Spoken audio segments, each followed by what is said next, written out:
Hey y'all, Farmer Dre back at it. It's another cold day here on the farm. It's actually like 25 degrees outside. It feels like in the teens. It's freezing, but whenever it gets cold, you know what time it is. It's time to start tomatoes for 2021. But I hope everybody's having a great day. If you guys haven't already, go and hit that subscribe button. Go ahead and smash that like button if you guys enjoyed today's video. And don't forget to hit that notification icon so you guys can be notified whenever I do upload a video. So real quick, I want to make a quick announcement. We are having a blowout sale on our website. We have a few hats left over in stock. So I think we have 18 hats, real farmer hats left in stock. And by the end of the year, I want them out of there. I don't want to have any more real farmer hats because in 2021, we are resurfacing Real Farmer and the Farmer Dre brand. So we are running a special till the New Year's. A Real Farmer hat will be $13. Link will be in the description box below. Go ahead and check it out, realfarmerdre.com.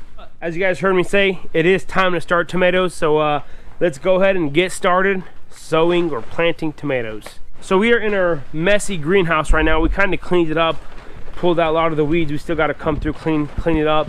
And whenever we built this greenhouse here, it's just a 20 by 30 small greenhouse. We don't grow too many stuff, or we did in the past. Now we do quite a bit of more stuff. But the current system is all messed up, so we got to change this before January comes around, which is in a couple weeks here. But anyways, today we are starting 4 trays of tomatoes for high tunnel number 1. So we plant the tomatoes now in the last week of December. You know, last year I think the middle of December. I think it did it too early.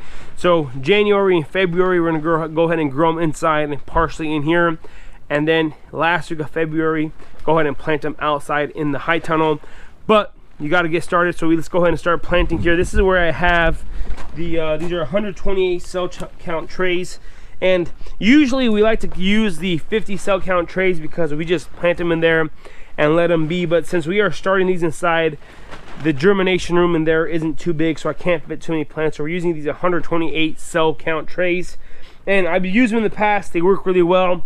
But make sure if you guys are using old trays or anything, make sure you wash them down and sanitize them with a light bleach or a chlorine mixture, just so that they won't have any diseases or anything on them stuck inside the plastic. Make sure they're nice and clean.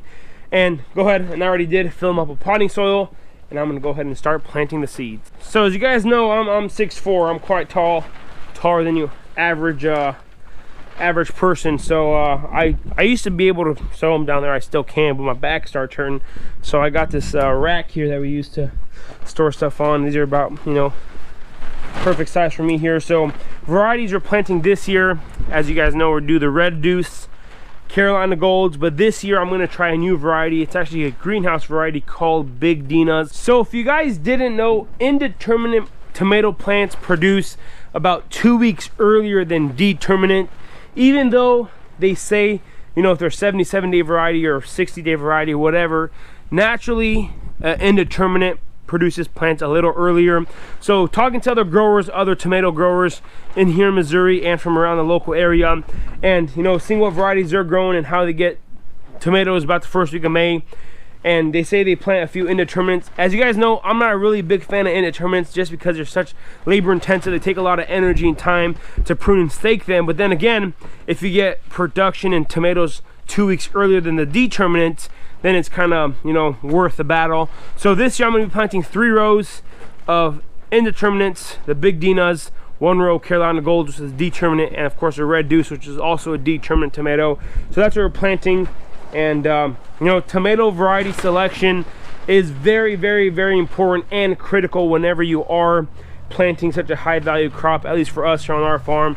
And you know, since they are early, I might kick myself in the butt later on in the season, you know, that I did plant these Big Dinas. But hey, you always gotta keep learning, keep progressing, and keep growing.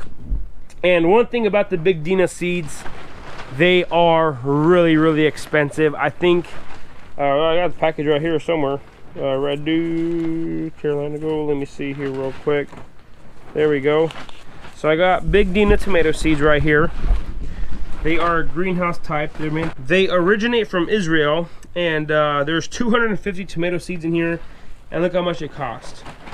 So they are very, very, very expensive, and we buy most of our seeds from Morgan County Seed. You know, that seems really expensive, but if you think about it and you break it down, if one tomato plant produces anywhere from 20 to 25, 30 pounds of tomatoes at $3 a pound, that's really not that much. So that's why I went ahead and, you know, got these, because, you know, if it does go well and I get tomatoes a little earlier than usual, then they're worth the investment. But $204 for 250 tomato seeds, that's quite expensive.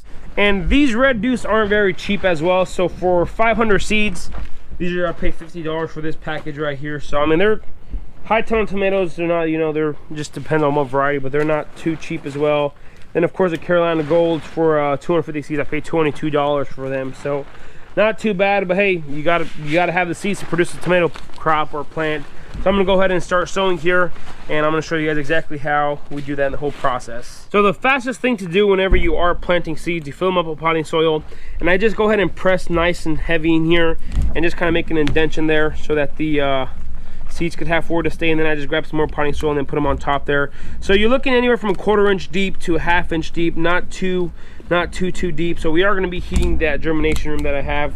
So you know, it's going to be quite warm in there. I'm hoping about 80 degrees. So if you do this, this is the fastest and most efficient way to do it.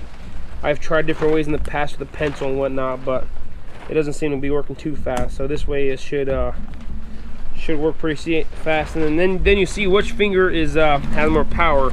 So my ring finger ain't too strong. Actually, I could tell here. Just make an indentation there. Like I said, 1/4 inch to 1/2 inch deep. Not too bad. And then make sure your hands are clean. That's like farmers have pants, right? Just go ahead and wipe that on your pants here. And since these are 128, I'm planting them 2 foot apart. So the high tunnel row are 96 foot long. So I'm gonna be planting. I plant 50 seeds per row, so that if some don't make it, that's fine. And I also plant some extra. So I'm gonna go ahead and plant what's 50 times 3. That's 150 seeds of these big Dinas. So I'm gonna go ahead and do that. And the way you just do that, just open the seed package here. And if I know how to do this right. Oh man, this is stuck. It's stuck here. Perfect. There we go.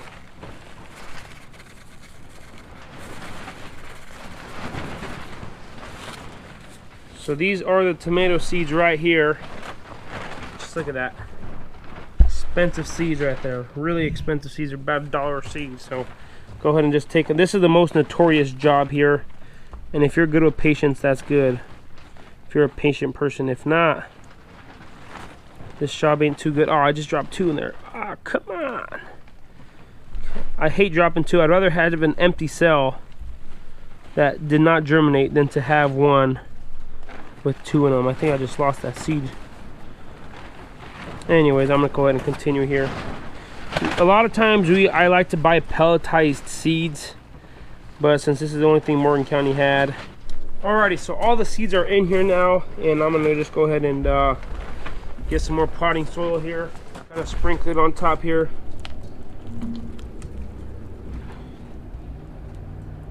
Just like that. Not too complicated, not too bad.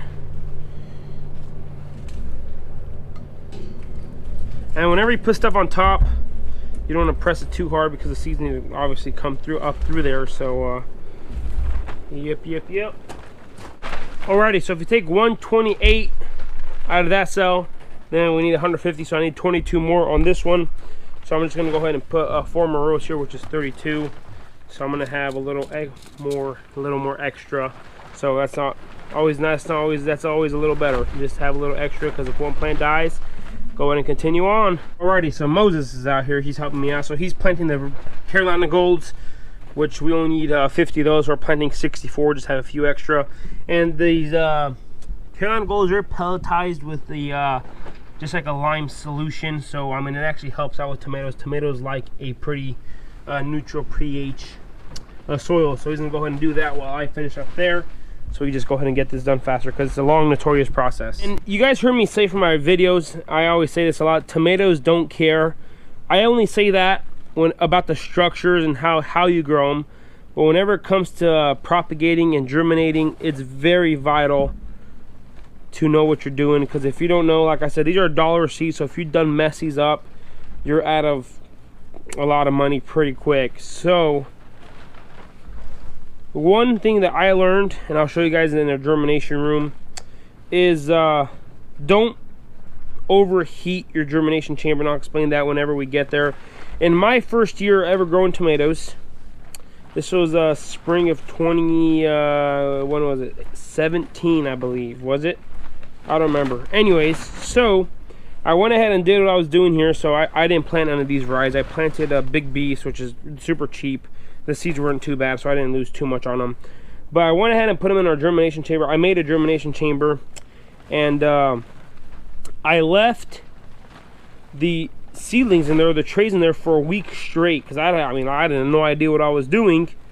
So after a week, I come back and check them. These suckers were like, just the cotyledons were 3 inches above these trays. And I thought, man, these tomato plants are loving it. They are growing so well. And come, you know, after I started doing some more readings on tomatoes, is you don't want the cotyledons more than 1 inch above the soil line. So guess what I had to do? I had to completely scrap those and restart. So don't overheat your germination chamber. Alrighty, so Moses has got done with the Carolina Golds. He's got 64 of those. Now we're working on the Red Deuce. He's putting those in there. We need a full tray of the Red Deuce, and then I'm gonna do another 5 rows here. 1, 2, 3, 4, 5. I'll do 6 of the Red Deuce just to have a little extra, because you never know. Like I said, germination, you got to take into consideration the germination rate, so it never hurts to plant a little more. And if you do, just sell the plants at a plant sale, and that's it. Alrighty, so back to my story of my pathetic tomato plants. So after throwing them out, I was like, man, this is harder than I expected. This is harder than I thought. I mean, I was a sophomore in college at the time. You know how I was, 19-year-old, whatever I was. I don't remember what I was at the time. Thought I knew everything. But real quick, look how fast these pelletized seeds go. I mean, just super easy. These Red Deuce are just awesome whenever they're pelletized, or any tomato or any plant seed in general. Whenever they're pelletized, they are super easy and efficient to plant, just because you grab them a whole lot easier. And it's actually so there are some seeds that you plant in the field that are coated with fungicides and whatnot, but since these are majority these are greenhouse grown, they just use a basic lime coating.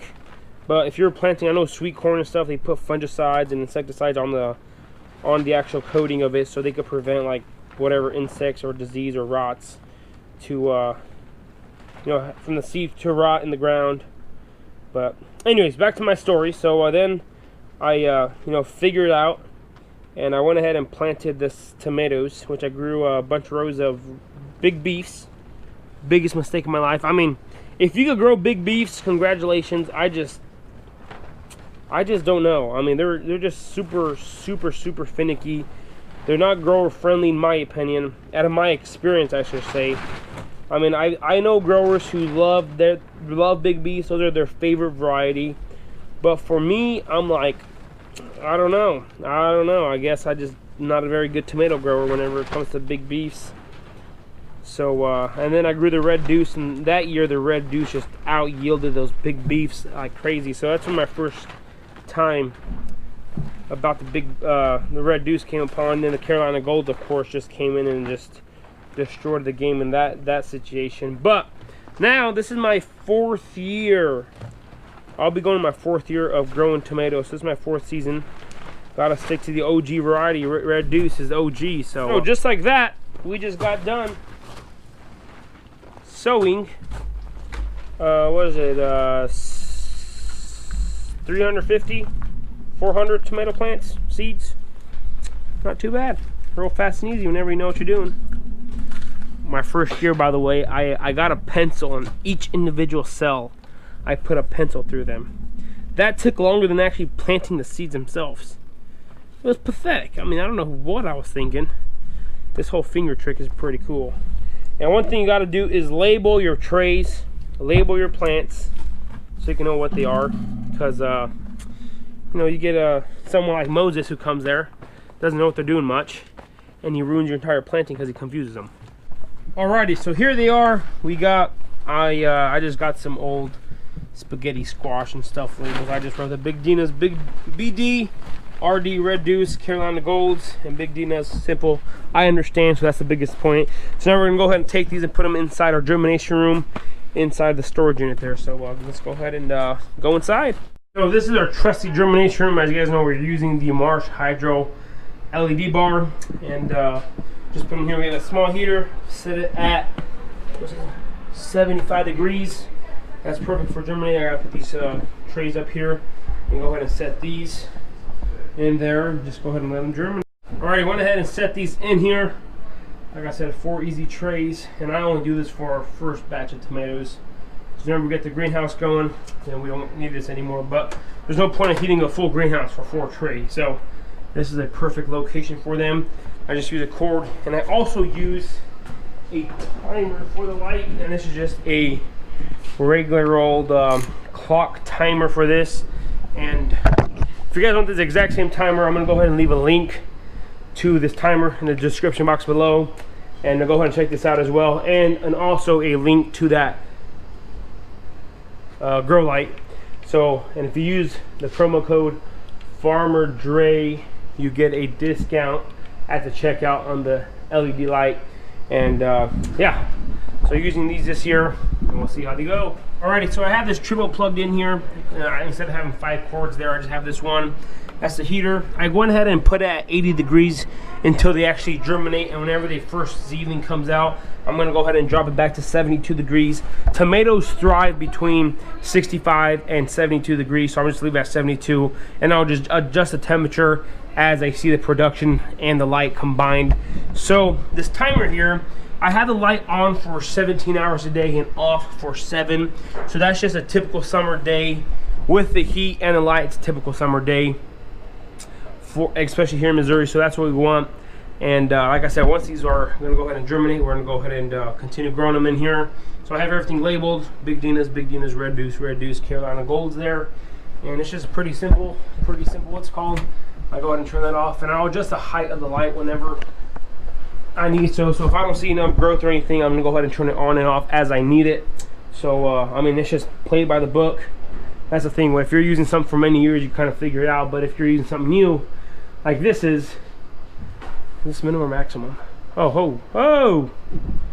Did you guys see that? You could adjust the brightness. I had no idea. I guess I don't need to adjust the height because it has brightness on it. Anyway, so yeah, it's fairly simple. Like I said, there's no point in heating up an entire greenhouse for 4 trays. Whenever we get more production going, then we go ahead and do that. But it's a pretty simple thing. You got a heater, got a light, got the plants, and I go ahead and make sure that the trays are moist before I place a seed in it, because if you put it in dry, plant the seed, then you have a chance of the seed popping up. But if you do plant it in dry, you could tell all this stuff I put on top was dry. Now it's wet because the water transpires through there.